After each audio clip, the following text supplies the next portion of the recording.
Bonjour à tous, c'est un plaisir d'être avec vous ce matin dans le cadre de la 12e édition du Sommet international de la finance portant sur le thème « Financer les micro, petites et moyennes entreprises ». Ce matin, nous sommes ravis d'accueillir pour le panel « Petites et moyennes entreprises, l'impact de l'insécurité, défis et perspectives ». Et nous avons avec nous, pour ce panel, Jacques Dumarsais, M. René Max Auguste et M. Almiracle Saint-Fort. Ils vont chacun à leur tour se présenter brièvement avant que nous puissions commencer nos discussions. Bonjour Nayed, bonjour à toutes et à tous.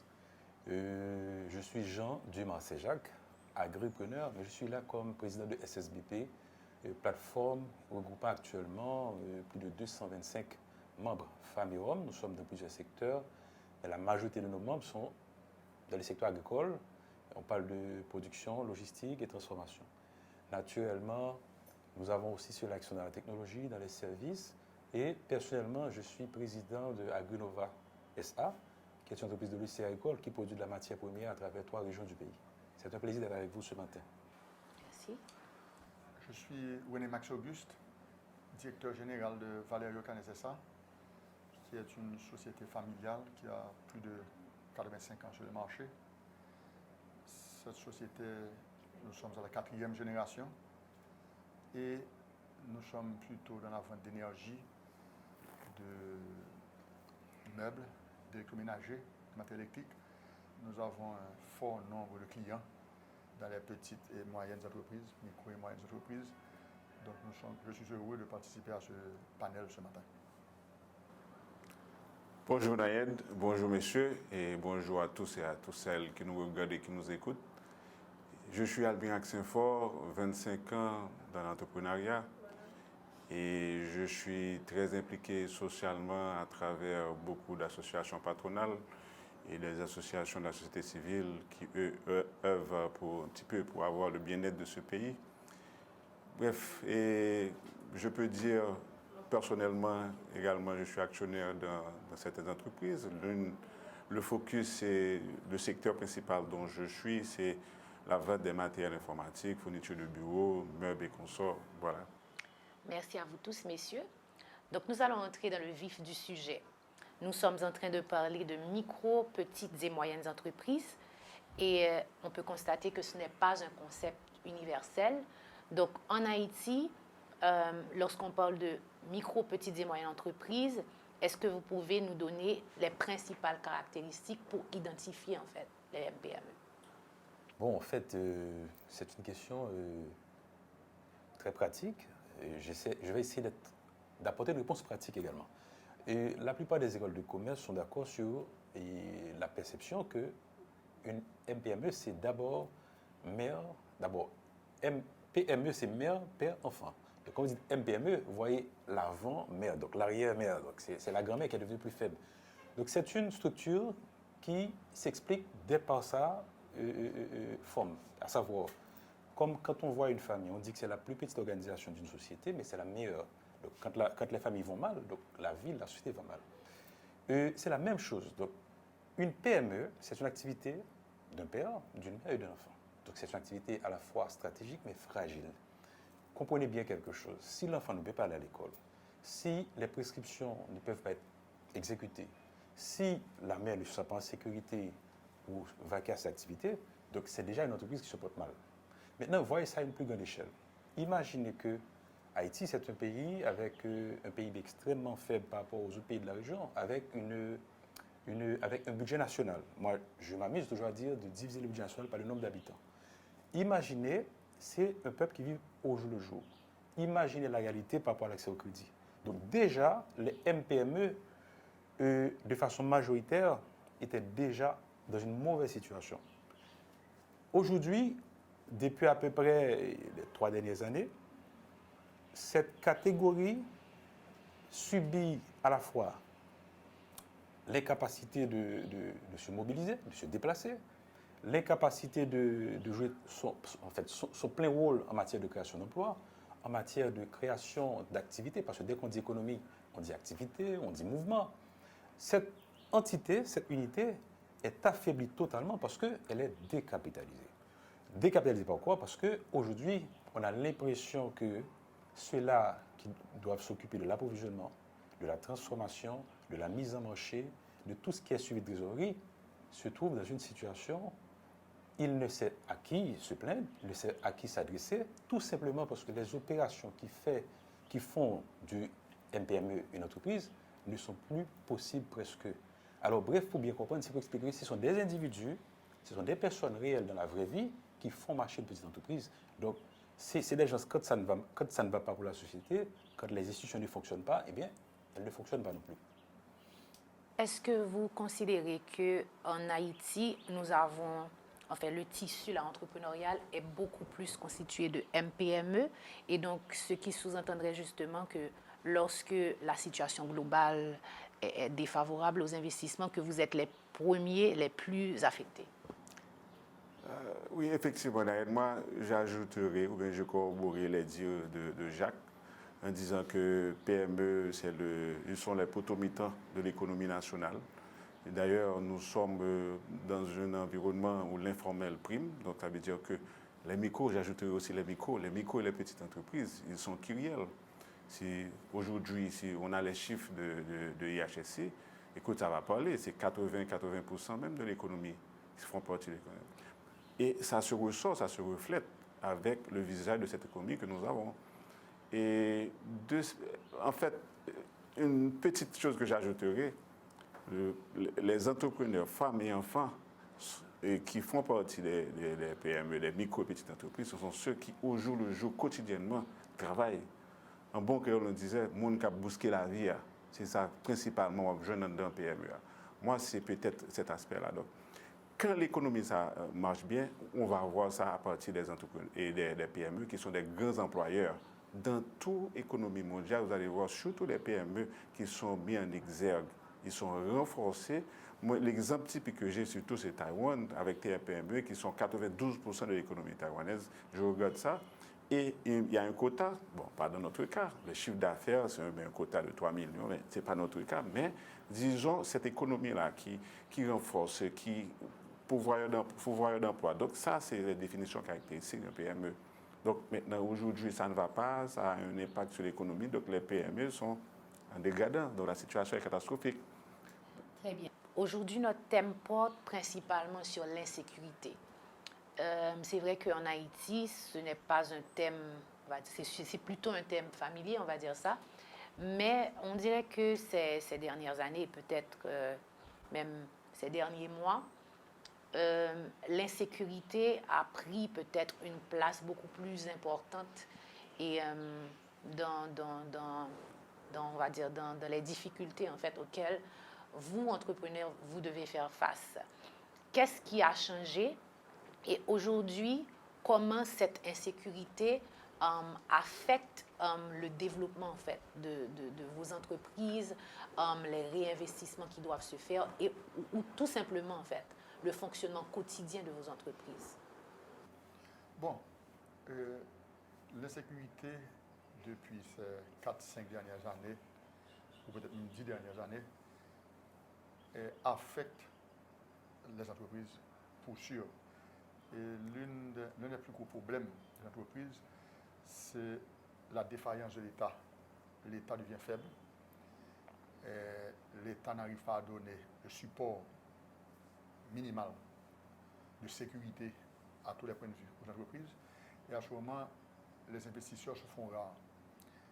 Le problème, c'est que les banques deviennent de plus en plus précautionneuses à avancer de l'argent aux petites et moyennes entreprises. Les intérêts bancaires vont augmenter parce que le risque augmente.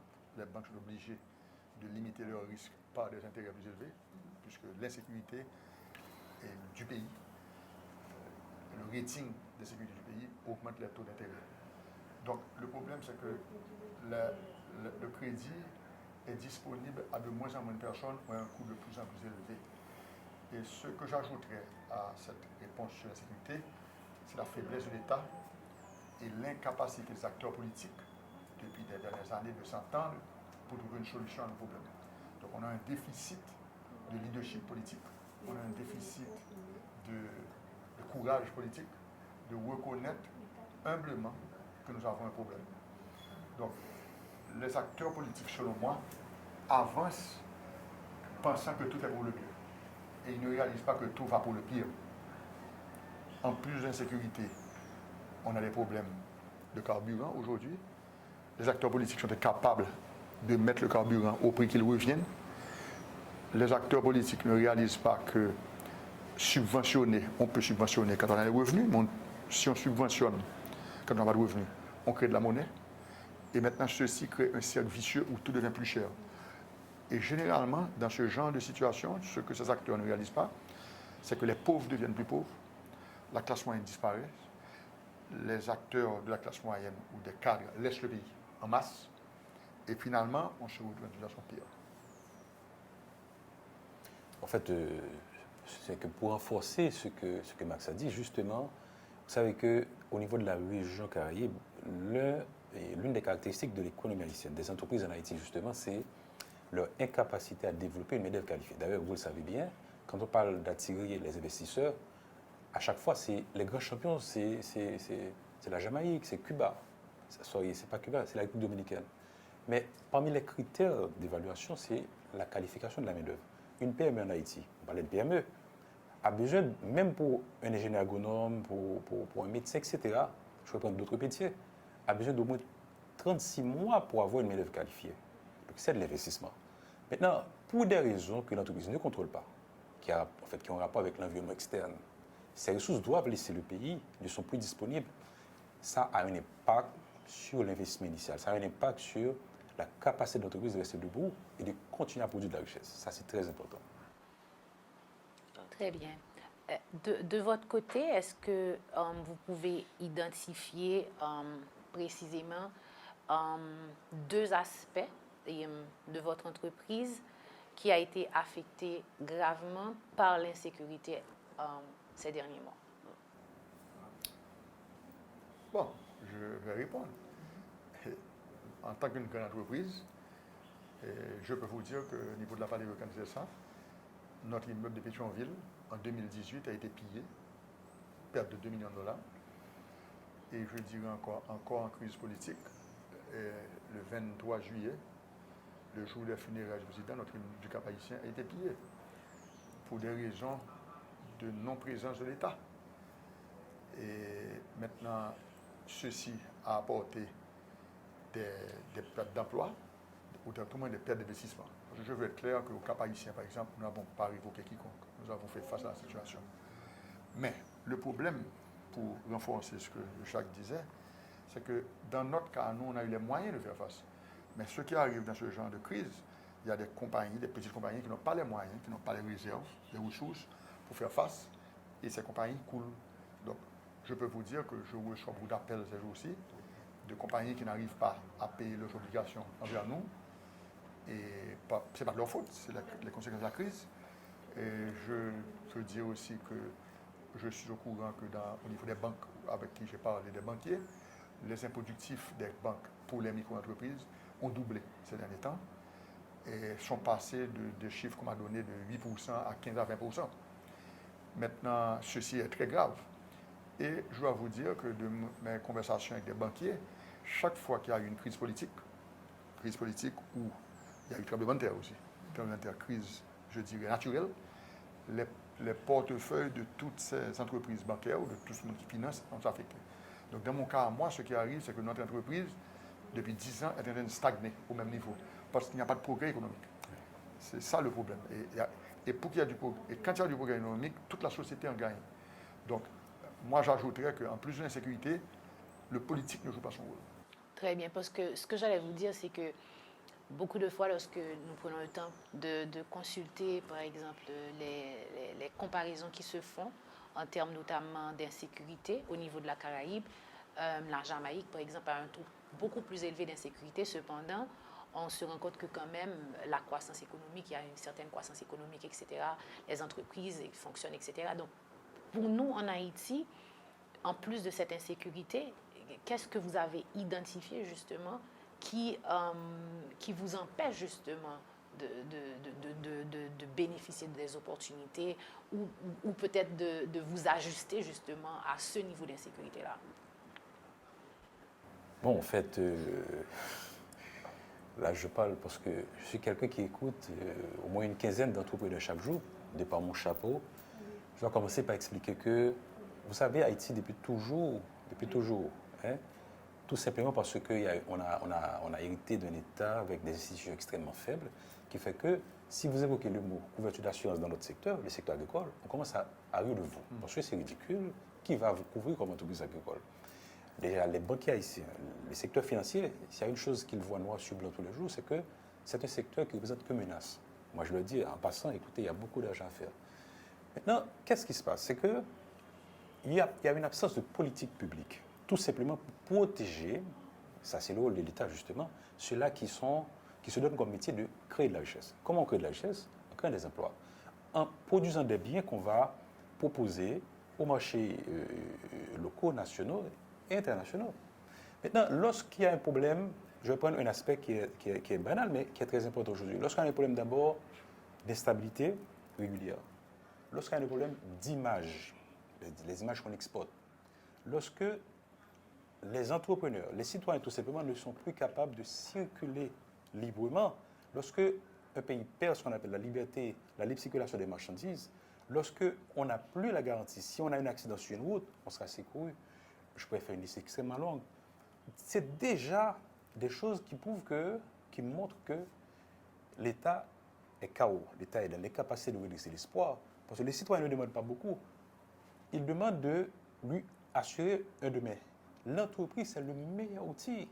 Déjà, on a un problème. Nous sommes le champion dans l'illégalité en matière de répartition de richesse. Donc, la majorité des MPME, aujourd'hui, souffrent d'une chose particulière. Le fait que la diaspora ne peut plus venir en Haïti, le fait que ceux-là qui ont un minimum de pouvoir d'achat ne peuvent plus circuler, maintenant, un pays qui avait déjà les 85% de ses actifs concentrés à Port-au-Prince, eh bien, les PME qui sont en milieu rural, dans les autres villes, en région particulièrement, qui n'ont pas d'aéroport international, etc., se trouvent dans une situation extrêmement difficile. Donc, la première victime, c'est la trésorerie. Et il faut comprendre, quand on dit MPME, s'il n'y a pas d'argent, il n'y a pas d'activité pour n'importe quelle entreprise déjà, mais pour une MPME, s'il n'a pas de fonds de roulement, il n'y a pas de cash, il n'y a pas de moyens. Mais deuxièmement, les entreprises sont exposées à des situations où elles doivent assez souvent faire face à des cas, à des aléas, des cas auxquels on n'était pas habitué dans notre société, toutes seules aujourd'hui. Donc, de mon point de vue, c'est l'absence totale de politique publique en matière de protection de ces entreprises, la capacité de l'État de nous envoyer le signal, à savoir de nous dire que l'État est là, l'État vous garantit ceci, cela, et ce qui nous revient de droit normalement. Justement, je voudrais vous poser une question également par rapport éventuellement à comment aujourd'hui vous gérez les questions qui ont rapport avec l'exécution des contrats, les litiges en fait que vous avez. Est-ce que aujourd'hui, vu la situation au niveau par exemple du bicentenaire, vous pouvez vous rendre au tribunal si vous avez un problème, si vous voulez exécuter un contrat, lorsque vous avez des impayés, etc. Comment vous vous en sortez? Quelles sont les alternatives pour vous aujourd'hui? Je souris, Nayed, parce que la question est la résultante même du coup de l'insécurité. Ça veut dire que c'est clair. Et ça fait partie exactement des résultantes de la mauvaise situation que nous vivons, cette situation dégradante. Et aujourd'hui, disons que j'ai un litige avec quelqu'un ou bien qui découle d'un contrat qui n'a pas été exécuté, qu'est-ce que j'ai fait?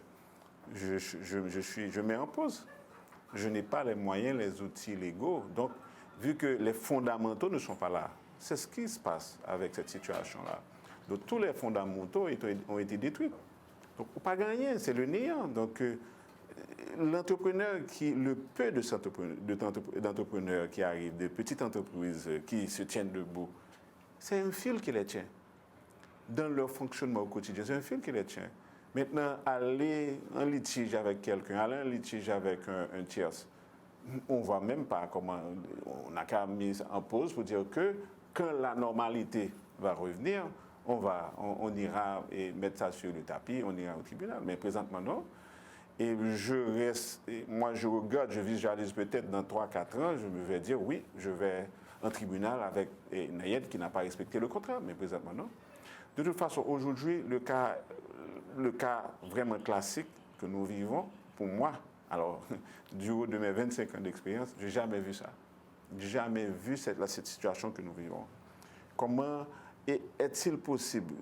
J'ai été un témoin du tremblement de terre, j'ai été un témoin de l'embargo, j'ai un témoin même du départ, parce que j'ai 50 ans, je suis un témoin du départ de Jean-Claude Duvalier. Jamais vu ça.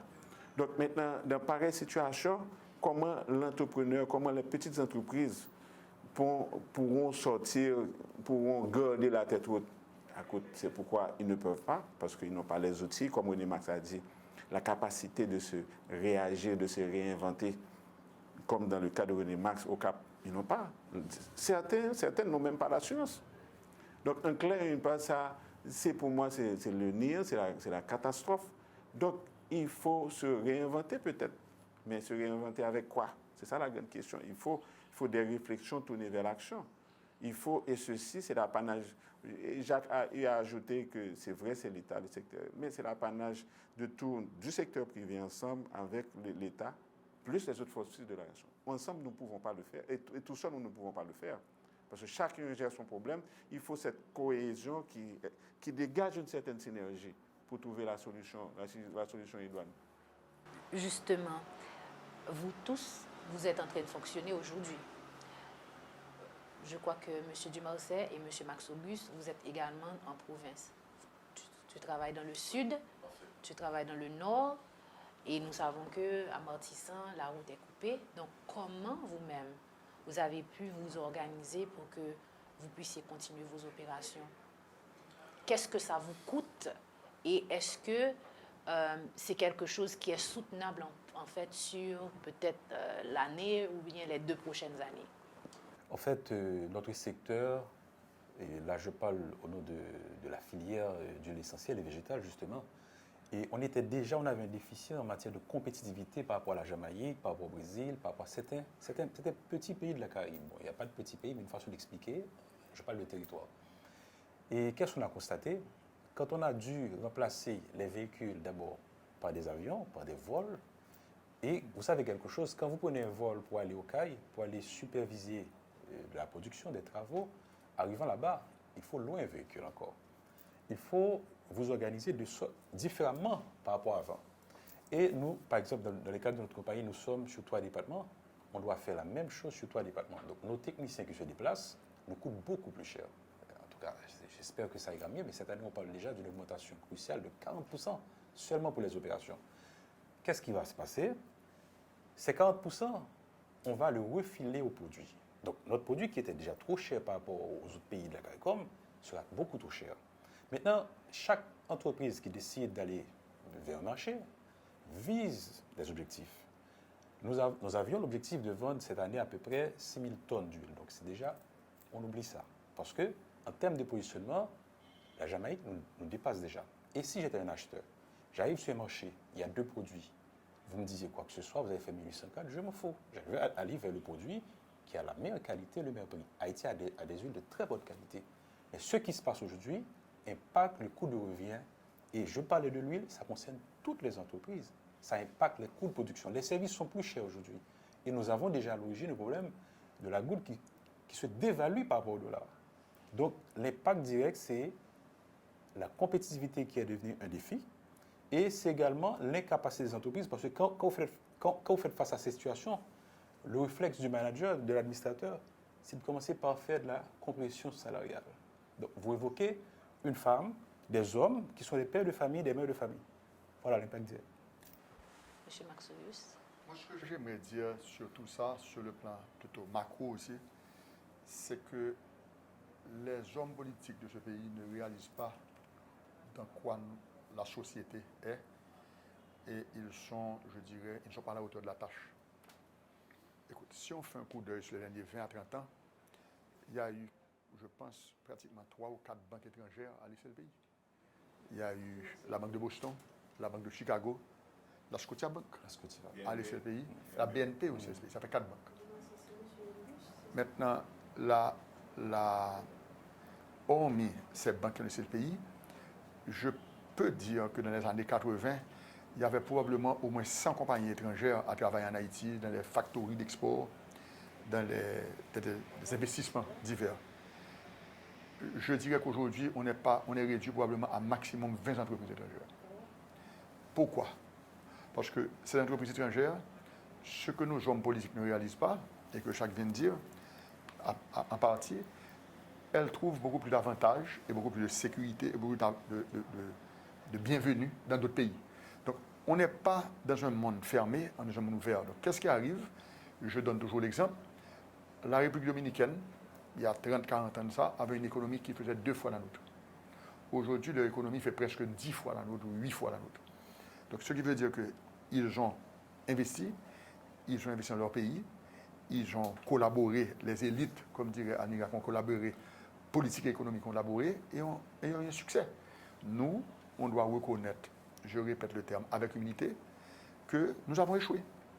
Maintenant, et je dis aussi que aujourd'hui, le pays est dominé par l'insécurité et la politique.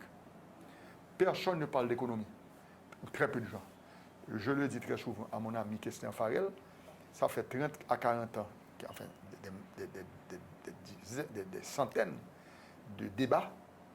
Et qu'est-ce que ça a donné? Christian est un monsieur que j'admire beaucoup, qui fait un plaidoyer extraordinaire, mais le système que nous avons a échoué. Donc, maintenant, j'emploierai un terme pour terminer ce que je dis, c'est qu'il va nous falloir du courage pour nous regarder tous dans un miroir et de dire la vérité, de dire que nous avons un échec, de dire que le ministre intel ne fait pas son travail, de dire ce qu'il y a à dire, c'est ce qu'il faut dire. On ne peut pas ne pas affirmer que le gouvernement actuel est sur une route d'échec. Il faut pouvoir le dire. Donc c'est ce que moi je voulais ajouter à ceci. Très bien. Donc, à cause de l'insécurité, à cause justement de la défaillance de l'État, vous avez dû faire face à des pertes, vous avez dû peut-être révoquer une partie de vos employés, etc. Et éventuellement, vous avez quand même des besoins en trésorerie, vous avez quand même des besoins de financement parce que vous n'avez pas baissé les bras, vous êtes encore là. Donc, comment aujourd'hui les banques vous accompagnent? Est-ce qu'il y a de nouveaux outils qui ont été mis à votre disposition tenant compte justement de cette situation particulière? Nous camper là, nous ne savons pas jusqu'à quand nous camper. Mais vérité, demain matin, n'importe sauf qu'à éteindre majorité petite entreprise. Ça, c'est la réalité. Maintenant, quels outils est-ce que nous avons l'autre partenaire qui accompagne nous tant que banque? Mais banque là doit dire mon cher, lui ouais en rouge parce que chaque jour banque après le mieux en rouge. Mais s'il fait un rapport, faut me un d'accord qui j'en vais l'emprunter, me font projection pour me dire mon cher, on va faire tel prêt là, on pas gagner, pas qu'à faire. Donc là la grande question c'est que quelle stratégie pour m'employer donc faut me compresser coût, faut me regarder qui est-ce qui pas utile dans l'entreprise là pour me comprendre ça c'est là non stratégie de survie. Puis c'est ça puis faut entreprise mais jusqu'à quand nous pas connaît. Mais en fait, nous pas supposé comme ça du tout. L'État supposé même une opportunité, c'est une situation d'insécurité. Ça. On a un pays qui a une sécurité, c'est une situation d'opportunité. Côté justement Jamaïque, on a parlé là, ou bien l'autre entreprise qui a fait création électroniquement, stratégiquement, technologiquement, qui a fait apps, qui a fait toute bagaille, pour que y ait l'autre qui a acheté. Là, pas y a aucun produit. L'homme fait, on pas qu'à acheter, on pas besoin. Donc, ça, il y a atteint chiffre moyen. Bon, c'est parce que justement... Donc, bénéfice en bas, même moi-même. Donc, pour qui ça m'a travaillé là? Le problème, c'est que le pouvoir d'achat est affecté en pile parce que tout le monde a décapitalisé, kidnapping, tout l'autre bagage avec un pile monde qui a quitté le pays en tout. Justement, par rapport à la question fuite cerveau, déjà nous avons un problème main-d'œuvre qualifiée. Comment nous gérer l'impact là dans la question personnelle? Comme si les gens que nous avons employés, comment nous gérer? Est-ce que qu'on y a, par exemple, nous avons de nouveaux programmes pour les gens qui travaillent à distance? Comment nous gérer l'aspect ça? Est-ce que taux turnover nous vient plus élevé? Qui gens ça passé pour nous avec employés nous? Est-ce que nous sommes capables de donner tous des exemples comme si personnel dans s'acriver dans l'entreprise par nous? Si je dis à un employé visa le bral fini, ou bien pile chance qu'on pas jeune, ça arrive un paquet de monde. Vous comprenez, 80% de chances Visa va finir dans 2 mois, 3 mois, la jeter. A raison. Vous comprenez, ou pas rien qu'on a fait pour Kembel. Donc, imaginez-vous, un monde qui a 5 ans, 6 ans, c'est sous deux l'entreprise à camper, et puis demain matin, le jeter. Qu'on n'a pas le ciel va garder, parce que c'est une petite et moyenne entreprise que nous n'avons pas de taille Max. Vous comprenez, qui a une capacité peut-être, il y a une solution de rechange qui sait. Mais là, ou bien, moun ko pral prend d'évaluation goud là, ou obligé d'augmenter salaire li. Ou pas gen moyen pour répondre à ça. Donc c'est toute une stratégie, c'est tout un gymnastique lié. Maintenant, encore une fois, ou vient réduire un personnel qui passe dans rotation, même qui diminue de 30%, 40%. Donc là, c'est réalité. Maintenant, encore une fois, c'est stratégie pour réinventer tête, stratégie pour venir un nouveau produit, mais qui nouveau produit qu'on travaille. Ou là, c'est tout simplement faire appel à acteurs. Moi-même, dans le cas secteur, il y a un bail qui t'a demandé vraiment. Côté, on est maximum mentionnel, côté élite, pas seulement élite politique, mais économique. Regardez, pour penser, pour dire, qui chance que nous avons. Parce que nous n'avons jamais vivre cette situation. Il y a une opportunité pour nous faire mise en commun. Gagnons le affaire de contrat social. Bon, on ne peut pas parler de contrat social par politique, mais c'est une forme de contrat pour nous faire. Pour nous dire qui ça n'a fait là. Situation ça n'est pas câble là-dedans, tout le monde a perdant. Pas de monde qui a sorti. Il y a des gens qui pensent parce que même pas well. Pas de cas de figure là, ou mettre fait magicien, si c'est comme ça nous aller, c'est la catastrophe. Donc, il faut qu'on bagaille, il faut qu'on mise en commun, il faut qu'on synergie qui crée un écosystème, que ça s'agit l'État, que ça s'agit secteur privé, que ça s'agit société civile, tout. Si tu as une mise en commun pour dire que mes solutions à faire, non, tout le monde a banane. Quel que soit le monde qui dit que les Pignon, et Dia, les Pignon et Miami, bon côté rivé, puis ça, le Miami, il faut l'alimenter la partie d'ici. On a oublié ça. Donc, petit et moyenne entreprise qui supposait potomi dans l'économie, nous faillit, donc il faut que l'État, il faut que l'autre acteur fasse mise en commun pour nous redresser ces barres-là. Mais même c'est ça. Je vais ajouter un détail, c'est que parmi membres de l'association SSBP, ça me donne plus, par exemple, c'est vrai qu'il y a de bons outils qui étaient mis en place, et surtout que les pays, pendant le Covid, là, comment ils ont maintenu, ils ont empêché que pour l'évaluation du PIB, grâce à la productivité que tu as. Mais Haïti, c'est totalement une autre planète, parce que tu n'as pas de l'État, mais l'État, même si tout citoyen embarqué, mais pour le rassemblement, leadership, là, l'État doit assumer. Il y a des gens qui ont, par exemple, service. Si je dis à Miami ou à Sotoka, il va dans un hôtel quelque part, Carrefour, Pétionville, je ne peux pas faire carbone online, je ne peux pas nettoyer chambre online. Boulanger qui vend pain dans le quartier, il ne peut pas manger 7-8 employés que bien, on fait pain aujourd'hui online. Et moi-même, particulièrement dans le secteur agricole, nous sommes totalement loin. D'ailleurs, dans l'écosystème, il y a un secteur qui est plus touché, c'est le fournisseur Internet. Au compte au pays service Internet, on ne peut pas gagner. Et il n'est pas stable pendant longtemps. Donc, même firme qui est en prestation de services financiers, gestion conseil, il y a en pile difficulté. Donc, maintenant, c'est à l'État qui peut réfléchir pour dire, on fait un inventaire national, mais ça ne dispose, ça ne pas disposer. Mais le temps que, par exemple, tu en as besoin pour que les nouvelles technologies vraiment fassent un bon en termes d'impact sur le PME, ça prend quelques temps, mais pour l'instant, ce n'est pas le cas. Il faut que bon, personnel essentiel qui rentre, qui pour assurer que EDH pas venir, il faut monter le briquet pour mettre génératrice.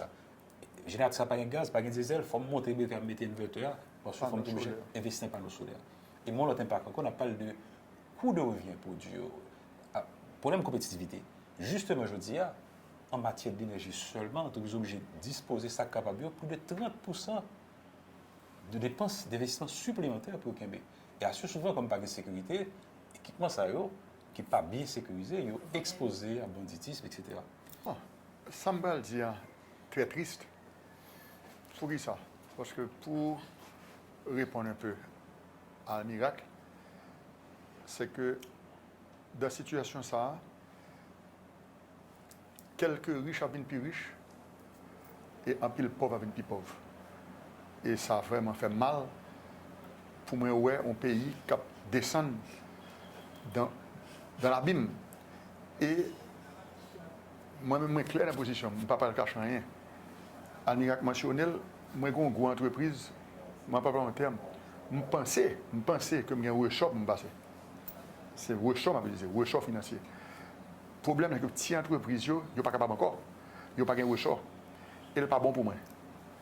Maintenant, ça qui est dommage, c'est que société, on dit, moi-même, ça me paraît une critique totale que me fait à acteurs politiques qui dirigent le pays. Ils ont refusé d'accepter les responsabilités. Ils ont toujours pointé le doigt sur le monde. Le président qui était là avant, il était pointé le doigt sur l'oligarque. Tout le monde est responsable, il n'est pas jamais responsable. Personne ne voulait accepter les responsabilités. Mais si moi-même, m'accepter les responsabilités que j'ai un rôle pour me remplir, il faut que l'acteur qui gère le pays, il faut accepter les responsabilités.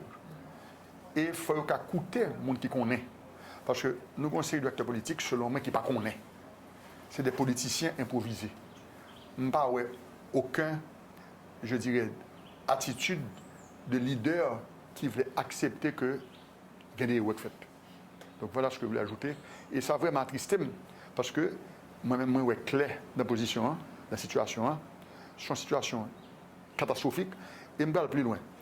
Je me dis clairement devant l'émission, la situation va devenir plus dure encore. Parce que nous avons un point que nous n'avons pas soulevé, c'est que nous avons une situation de guerre dans le monde, qui est la guerre de l'Ukraine et de la Russie, que personne ne peut évaluer dans qui va aller là. Situation dramatique qui fait que par un problème de marchandises, par un problème. Bon, Dieu international n'a pas même sur Haïti, puisque nous sommes tellement fatigués international. Les yeux internationaux qu'on a mêlés dans l'affaire de l'Ukraine. Donc, nous devons réaliser dans qui ça ne va entrer là. Enfin, c'est ça, je pense. Justement, pendant que nous avons parlé de ça, nous faisons tirer les politiques là-dedans, mais toute analyse qu'on a fait, les a parlé de l'insécurité, on a parlé de l'insécurité d'État. Donc, c'est-à-dire que situation politique, là, acteurs politiques, là, ils ont mêlé avec question insécurité parce que apparemment, d'une certaine façon, c'est bon pour eux. OK? Et donc, je dis à nous-mêmes qui sommes des entrepreneurs, nous-mêmes qui faisons partie des associations patronales, nous faisons partie tout de société civile. Là. Et nous avons dit que tout le monde a une responsabilité là-dedans.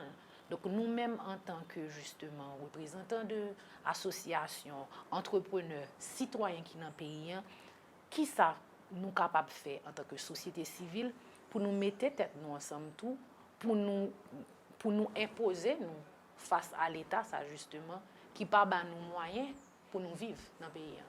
Comment nous-mêmes nous voyons aspect ça? Est-ce qu'on peut seulement juste à questionner qui ça politicien a fait, mais qui ça nous-mêmes tout, okay, qui c'est des citoyens, qui c'est des membres de la société civile, nous-mêmes nous avons fait qu'on y a.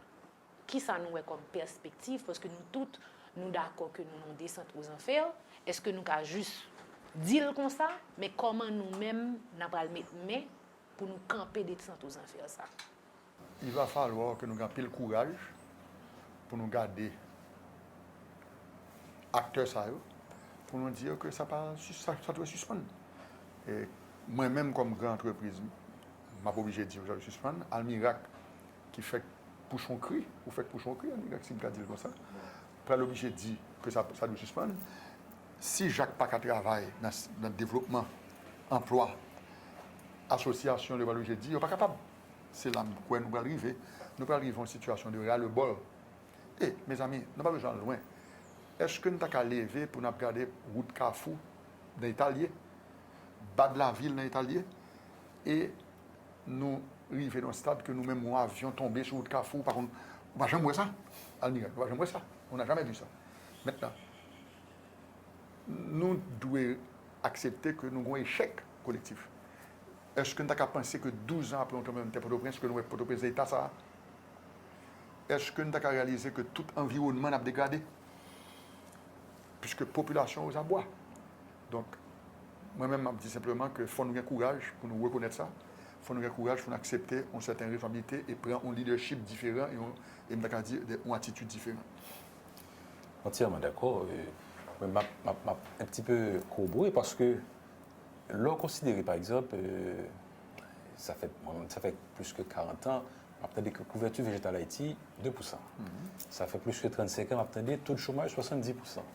Par contre, combien d'années on attendait que sécurité alimentaire 58 à 60%. Honnêtement, je ne sais pas faire une liste longueur, mais c'est pour expliquer que statistiques, ce n'est pas que nous n'avons pas besoin, mais que nous n'avons pas bien servi avec eux. Donc les politiques, les décideurs, soit qu'ils ont une capacité, puis intérêt collectif là, majorité là, c'est pas un moment, moun a crevé, moun a mouru en gros. Je dis à même les 4 milliards de dollars que la diaspora nous envoie, nous retournons encore l'autre bois, dans le crédit job à l'étranger, parce que tout simplement, nous, d'ailleurs, que nous contestons au niveau de l'entrepreneuriat, cette histoire de pour ville propre, pour qu'une institution marche, pour accueillir, pour bailler citoyen au service, sur question de l'argent, c'est faux, sur question de dignité. Donc quand vous respectez quelqu'un, vous savez comment l'accueillir. Donc le peuple haïtien, c'est faux, il n'est pas né pour petit pain, c'est un grand peuple.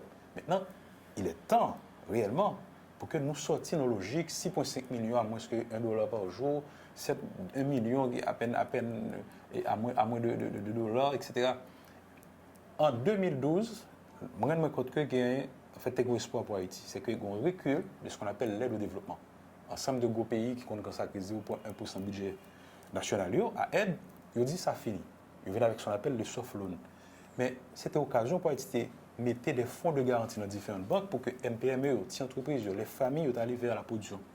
Nous avons aujourd'hui une couche entrepreneur très importante dans le pays qui gagne 1,5 milliard de dollars dans le secteur agricole. Si le secteur n'a pas accès à crédit du tout, parce que pas de garantie. Mais c'est vrai, c'est cultivateur. Je dis, il y a plus l'argent d'armement que dans le tracteur. Ou agriculteur pas imaginer quand on considère le négocier tracteur. Donc, on passe au niveau national, au niveau collectif, au niveau général.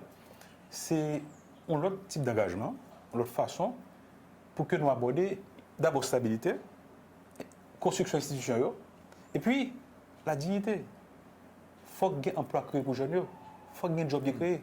Et par conséquent, obligation pour que si je marché, pour que la justice soit en place, pour les gens qui gagnent compte à rendre, ils rendent compte. Oui, bon, René Max Fock mentionné en faillite collective. Et j'en parlais à Jacques, il y a une opportunité pour que nous embrassions ça là, à savoir particulièrement dans le secteur agricole là. Mais même mon côté pas m'avait essayé de regarder comment m'a retrouvé nous. Je pense là, nous pas qu'à construire grand chose si il y a un bail qui pas fait. Parce que second caille pour qu'elle la durable et stable, il faut que la fondation soit bon. Et pour que la fondation soit bon, il faut qu'il passe par l'éducation. Ça veut dire que une culture pour nous commencer à imprégner la relève, même tête nous tout, un état d'esprit. Parce que je dis, nous n'avons pas la caille, nous, les crises, comment nous transformer la crise en opportunité. Nous n'avons pas un état d'esprit ça. Chaque fois qu'il y a une crise, c'est l'autre pays qui joue. L'autre Dominique, vous comprenez l'entreprise qui est de l'autre côté qui joue. Donc, il faut nous commencer à cultiver ça la caille. Donc, et ça passe par l'éducation. L'éducation, nous-mêmes, peut-être pas nous la relève tout. Moi-même, je pense que c'est là. C'est pour moi, c'est fondamental. Parce que nous tourné, et solution, nous pas jamais ou bien nous pas jamais embrasser. Et moi, je pense que l'éducation pas matière. L'autre bagarre qui gagne, c'est que dans la situation PME, je pense que tout à l'heure, je parlé dans l'écosystème, dans côté gain l'État, secteur public et secteur privé, côté gain l'autre acteur qui est très fort dans la société. Il faut que nous regardions comment nous dégager synergie ça pour que nous débouchions son plan. Bon, nous n'avons pas besoin de parler de plan de Marshall. On parle de guerre en Ukraine. Nous pas sexy, Haïti pas sexy. Nous pas garder nous, oublier nous. Oublier causer ça, nous. Donc, il faut nécessairement nous passer par mise en commun ça pour que nous dégagions un bagage, pour que chaque monde joue compte. Petite et moyenne entreprise, grande entreprise, secteur de la société civile, tout le monde a joué compte, mais il est passé par mise en commun. Donc, et c'est vrai, René Mac, il faut un leadership qui prend ça en main. Mais moi-même, petite et moyenne entreprise et d'autres entreprises, structure qui approprient l'association patronale, il faut qu'ils renforcent. C'est eux-mêmes qui pourront monter au créneau, qui pourront camper devant le secteur public, là, devant l'acteur public, pour dire, mais ça nous voulait tout. Mais dans quel chemin de aller? Parce que l'association patronale, il faut qu'ils renforcent.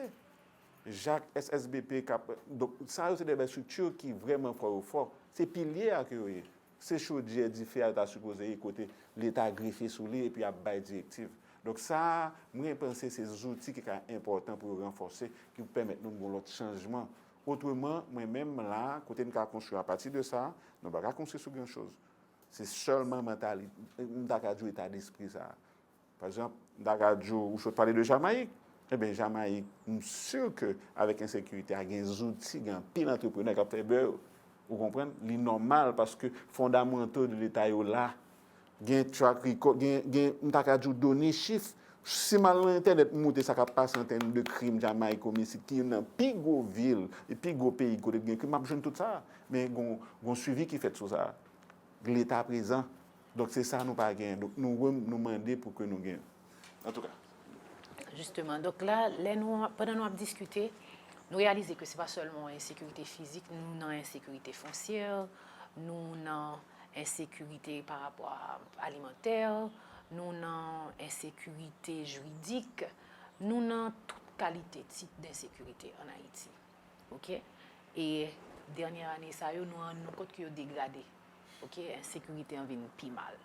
Donc, si nous pensons à la perspective, nous-mêmes, entrepreneurs, qui continuent, qui sont là, qui ça nous est dans 3-5 prochaines années, ça, en termes de positionnement nous, pour l'entreprise, nous, est-ce que nous est que c'est stopper l'activité? Qui ça nous est nous-mêmes? Qui action nous est nous va poser? Qui ça nous pense pas arriver? Ça lié pour nous, qui sa vision est pour nous là aujourd'hui à Kounia. Les nous garder niveau de dégradation ça. Bon, on pensait que, en fait, comme on dit souvent, un arbre qui tombe fait plus de bruit qu'une forêt qui pousse. Donc, je dis à monde qui fait plus de bruit, c'est les grandes gueules, qui contribuent moins à PIB PIA, qui contribuent moins à bien-être haïtien. Moi, je crois que finalement, et gon éveil, c'est dommage que on partie de jeunesse qui allait dans l'extrémité, mais gon jeunesse qui a réfléchi et qui rend compte qu'elle a des droits et pas rapport à droits ça. Il faut que l'autre l'État qui comprenne qu'on ne peut pas fonctionner sans institution. Oui. De temps en temps, nous faisons référence à l'autre pays Caraïbes. Pays ça différencié de nous, seul bagage, une institution. Et il y a une société civile qui compte doit cap veiller. En termes de perspective, c'est que jeunesse c'est avenir Haïti, c'est déjà Haïti, mais même dit d'une autre façon, lutte là je dis c'est une lutte contre l'extrême pauvreté. Il faut être insoumis à la pauvreté. Par conséquent, dépenses de façon exagérée et institutions comme la Cour des comptes et que je vois là. La DGI, je dis, DGI, le seul mon rôle, c'est percepteur. Nous avons besoin de l'autre DGI, je dis. Les banquiers, les clients ou entreprises, leur font crever. Ça n'a pas de sens. Nous, c'est le seul pays, après la crise Covid, qui n'a pas disposé d'une stratégie de redressement ou d'appui. C'est inacceptable. Ensuite, au gros aspect, c'est que l'inapproprié qu'un MPME, qui est composé de, selon la loi haïtienne, jusqu'à peut-être 10, 22 employés chaque taille. Il n'est pas possible que l'entreprise remplace l'État dans toute presque chaîne de valeur, services. On a parlé de, par exemple, je dis, pour gagner l'énergie, pour former un employé, pour assurer les gros accidents, parce que par exemple, couverture d'assurance qui est fiable, les enlever un bien compagnon, ou bien les occuper une zone contre compagnon retrouver pour compte. Et perspective, c'est qui ça, c'est société, c'est nous pour regrouper nous, mettre ensemble, identifier vraiment les besoins aujourd'hui et faire des exigences. Parce que le 21e siècle, là, nous avons chance encore de commencer. Haïti a passé à 17 millions d'habitants d'ici 2052. Assurément, ça va être difficile. Mais là, il y a pile de chances que nous rejoignons l'équilibre. Et je crois que quelqu'un ça va commencer à faire nation que le pas perdu tant pour donner quelqu'un. Dernière question pour nous avant de finir. Est-ce qu'il y a espoir? Bon, en fait, c'est pour nous redresser espoir. Et pour nous redresser espoir, il faut mettre notre travail.